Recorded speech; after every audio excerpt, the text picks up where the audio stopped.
të paktën 33 të vrarë në Gaza, Izraeli shkatron tendat dhe shtëpitë.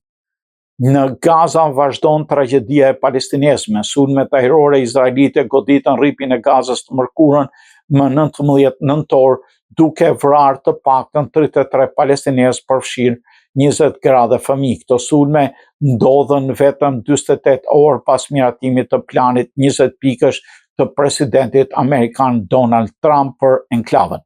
Aeroplanet izraelit bombarduan tendat e strehuara të zhvendosura në Khan Yunis në jug të Gazës, në disa shtëpi brenda në Gaza. Më shumë se 70 persona u plagosën.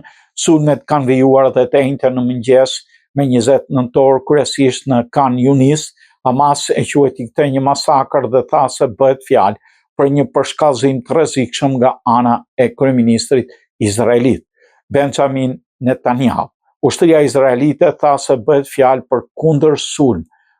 Katari dënoi sulmet e fundit duke thënë se ato kërcënojnë armëpushimin e brisht në territorin e shkatruar nga 2 vite luftë. Ministria britanike Jennifer Kapman tha se kufizimet nga ana e Izraelit po lënë civilët pa ushqim dhe strehim. Hamas gjithashtu akuzoi Izraelin për shkelje të armëpushimit dhe zhvendosje brenda territorit të palestinezëve, duke kryer zhvendosje masive të tyre dhe duke kërkuar ndërhyrjen e ndërmjetësuesve për të ndalur këto shkelje.